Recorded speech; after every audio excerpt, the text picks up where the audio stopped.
বাংলাদেশের প্রত্যেকটা মানুষ যখন ভ্রমণের কথা চিন্তা করে তখন তার মাথায় প্রথমেই আসে কক্সবাজারের কথা। কি আপনিও ভাবছেন বন্ধুদের নিয়ে কক্সবাজার যাবেন, তাও আবার লো বাজেটের মধ্যে? তাহলে এই ভিডিও আপনার জন্য।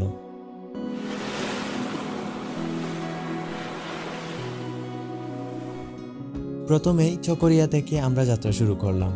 আমরা চকরিয়া আসলাম কিভাবে সেই গল্প বলা হয়েছে আমাদের আগের ভিডিওতে। যারা এখনো আমাদের আগের ব্লগ দেখেন নাই, আপনারা দ্রুত আমাদের আগের ব্লগটি দেখে আসেন। অবশেষে আমরা চলে আসলাম কক্সবাজার। এখান থেকে আমরা একটা রিক্সা নিয়ে নিলাম এন্ড আমরা যেহেতু আগে থেকে আমাদের রিসোর্ট বুক দিয়ে এসেছি, তাই সরাসরি আমরা আমাদের রিসোর্টে চলে গেলাম।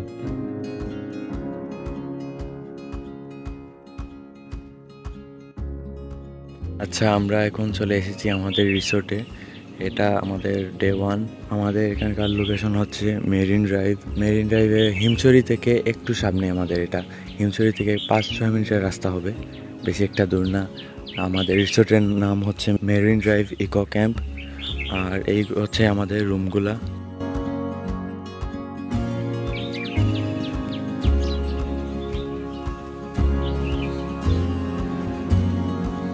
এখানে অনেক ক্যাম্পিংয়ের ব্যবস্থা আছে। যারা চান সমুদ্রের পাড়ে ক্যাম্পিং করতে, তাদের জন্য ওইখানেও ক্যাম্পিং করা যাবে। আর সামনে হচ্ছে এটা হচ্ছে ডরমেটরি। ডরমেটরিতে আপনারা থাকতে পারবেন। যারা সিঙ্গেল ট্যুর দেন বা সোলো ট্যুর দেন, তাদের জন্য এটা হলো পারফেক্ট। এখানে একজন থাকতে পারবেন 200 টাকা করে। আচ্ছা, এই রুম খালি আছে, দাঁড়ান দেখাই। সবগুলোতেই মানুষ আছে, বাট এটা খালি দেখতেছি। এইখানে শেয়ার করে থাকতে হবে। একা যদি আসেন শেয়ার করে থাকতে হবে। একদিনের জন্য 200 টাকা। আচ্ছা, আমরা উপরে যাই এখন। উপর থেকে ওই যে দূরে দেখেন সমুদ্র দেখা যাচ্ছে। আর এটা হলো উপরের জায়গা। আমি আস্তে কথা বলছি, এখানে মানুষ ঘুমিয়ে আছে। আচ্ছা, যাই হোক, ভিউটা কিন্তু সুন্দরই, যথেষ্ট সুন্দর। আর এখানে যে মাঠ আছে, এখানে খেলাধুলা করতে পারবেন। এখানে অনেক খেলাধুলার আইটেম আছে, ফুটবল, তারপর ক্রিকেট, আরও কী কী জানি আছে, সবগুলোই খেলতে পারবেন। রুম নিলে এগুলো ফ্রি আর কি। আমরা রুমের মধ্যে আমাদের ব্যাগটা রেখেই একটা দৌড় দিলাম সমুদ্রের দিকে। আর এই ভিডিওটা হচ্ছে মার্চ মাসের দিকে। আমার ভিডিওটা আপলোড দিতে একটু বেশি লেট হয়ে গেছে। যাই হোক, তখন তেমন একটা গরম ছিল না, তাও আমরা সমুদ্রে ঝাঁপ দেই সবাই।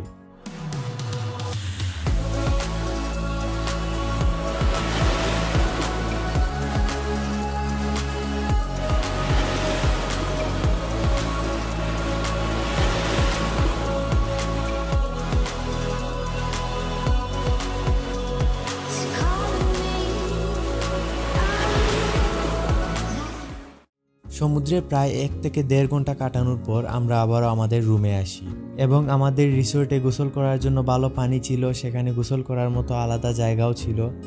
আমরা ফ্রেশ হয়ে বের হয়ে গেলাম আমাদের দুপুরের খাবারের উদ্দেশ্যে। আমরা যেই রিসোর্টে উঠেছি, এখানে আশেপাশে কোনো রেস্টুরেন্ট নাই, দোকানপাট নাই, কোনো কিছুই নাই। আমরা দুপুরের খাবারের জন্য হিমছড়ির দিকে যেতে হয়েছে। আমরা হিমছড়ির দিকে আসছি খাবারের জন্য, দুপুরের নাস্তার জন্য। নাস্তা না, দুপুরের লাঞ্চের জন্য। এখানে খাবারের তেমন আমি কোনো ভিডিও করি নাই, কিন্তু এখানের খাবারটা অত্যন্ত জঘন্য ছিল। এখানে চাইলেই আপনারা হিমছড়ির উপরে যেতে পারবেন। হিমছড়ির উপর থেকে শুনেছি সমুদ্রের ভিউটা নাকি সুন্দরই দেখা যায়, কিন্তু আমরা সেখানে যাচ্ছি না, কারণ আমরা আগের দিনই মিরিঞ্জা ভ্যালি থেকে ঘুরে এসেছি, যেটা বান্দরবনে পড়েছে। সো ওইটা দেখার পর আমাদের আর পাহাড় দেখার কোনো এক্সট্রা শখ নাই, তাই আমরা এখানে আর যাচ্ছি না।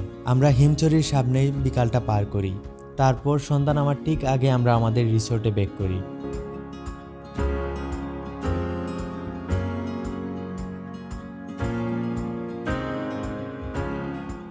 আমরা যে মেরিন ড্রাইভ ইকো ক্যাম্পে উঠছি, ওইটার সব থেকে বড় ফ্যাসিলিটিস হয়তো এই বিচটা। কারণ এই বিচে আমরা ছাড়া কোনো মানুষই নেই, আমরাই একা এখানে। পুরো একটা প্রাইভেট বিচ। আর এখানে আমাদের ছোটো ভাই ছাপড়ি জহির, আর ওই যে ছাপড়ি টিকটকার, সব ছাপড়ি টিকটকার নিয়ে আমরা চলছি।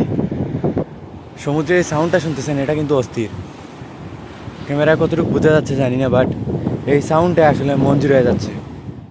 কাছে ডাকো যত তুমি, ফুল ফোটে মরশুমি, মনেতে হাওয়া লাগে প্রেমে।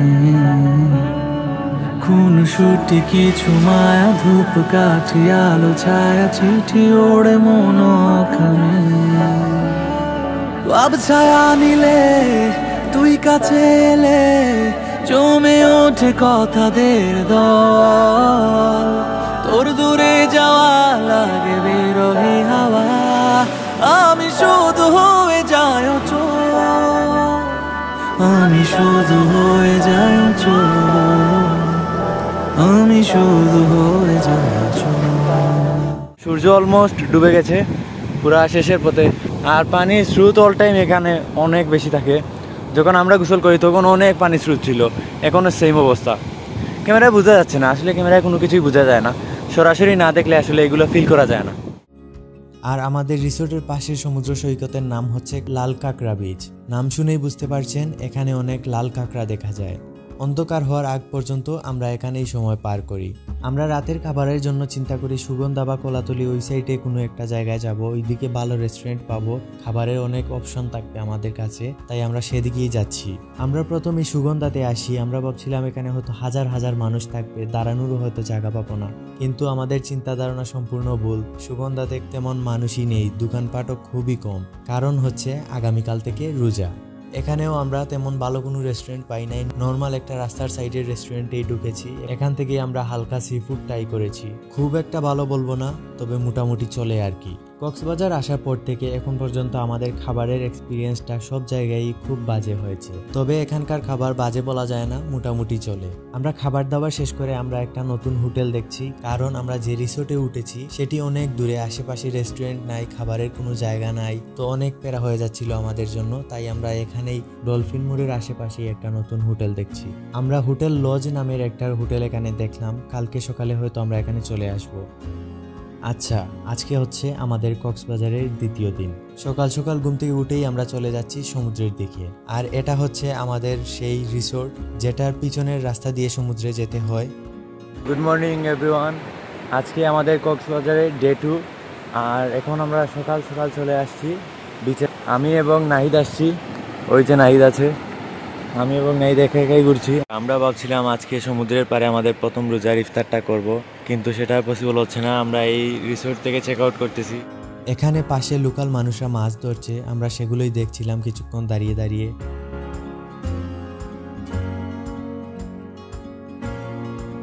এখানে অনেকক্ষণ টাইম পাস করার পর আমরা চলে গেলাম আবারও ডলফিন মোড়ের দিকে। সেখানেই আমরা হোটেল লজে উঠলাম, সেখানে ব্যাগ রেখে আমরা বের হয়ে গেলাম বাইকের খুঁজে। হ্যাঁ, এখান থেকে আমরা বাইক রেন্ট নেব, যেগুলো নিয়ে আমরা আজকে সারাদিন ঘুরবো।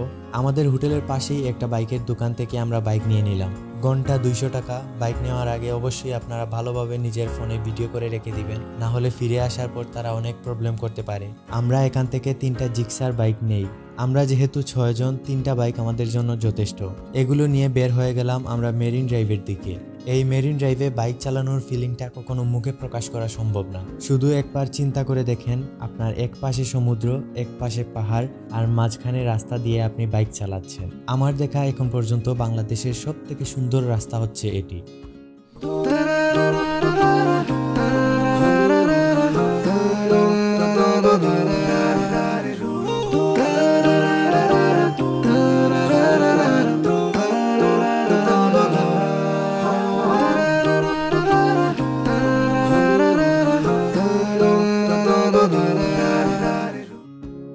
অনেকক্ষণ রাইড করার পর আমরা প্রথম বিরতি দেই ইনানি বিচে।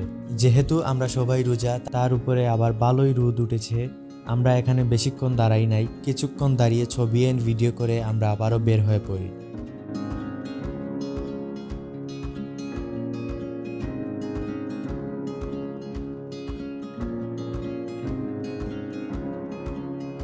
আমরা আবারও কিছুক্ষণ সামনে যাওয়ার পর আরো সুন্দর একটা জায়গা দেখতে পাই এবং এখানেও দাঁড়াই। বাইকের এই একটা ফ্যাসিলিটিস, যেখানেই আপনার মন চায় সেখানে ইচ্ছা করলে দাঁড়াতে পারবেন।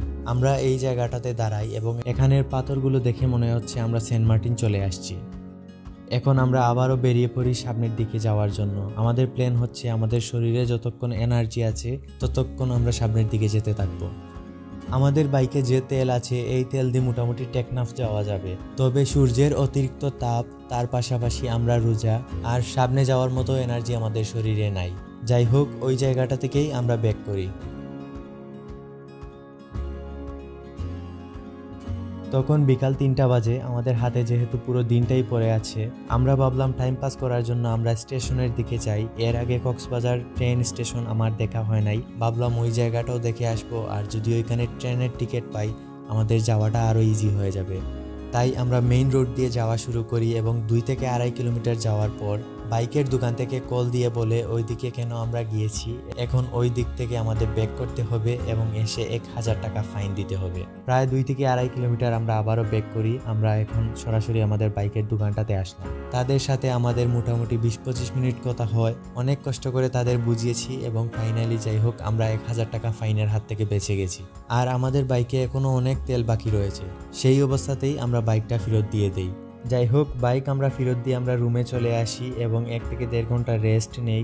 তারপর নিচে গিয়ে একটা রেস্টুরেন্ট থেকে আমাদের ইফতারি নিয়ে আসি। তারপর রাতের দিকে আমরা একটা রিক্সা নিয়ে স্টেশনের দিকে চলে যাই আমাদের ট্রেনের টিকিটের জন্য।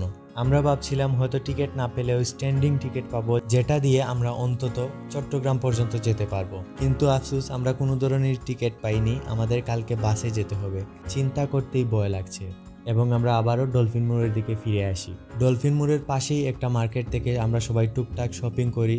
তারপর বাকি রাতটা আমরা সুগন্ধা, কলাতলি এগুলোর আশেপাশেই ঘোরাঘুরি করি। আমরা হাঁটতে হাঁটতে অনেক দূরই চলে গেছিলাম। তারপর ওইখান থেকে আবারও রিক্সায় ব্যাক করি। আসার সময় আমাদের টিম মেম্বার জহিন রিক্সা চালাচ্ছিল। যাই হোক ফাইনালি আমরা রুমে চলে এসেছি। এটা হচ্ছে কক্সবাজারের আমাদের 3য় দিন। আজকে আমরা কক্সবাজারকে বিদায় জানাচ্ছি এবং কক্সবাজারকে এখানেই বিদায় জানিয়ে চট্টগ্রামের উদ্দেশ্যে রওনা হই। চট্টগ্রাম থেকে আমাদের ট্রেনে করে আবার সিলেট যেতে হবে, অনেক লম্বা জার্নি। যাই হোক আপনাদের আর বিরক্ত করব না, দেখা হচ্ছে পরবর্তী ভিডিওতে। ততক্ষণ পর্যন্ত ভালো থাকবেন, সুস্থ থাকবেন, আল্লাহ হাফেজ।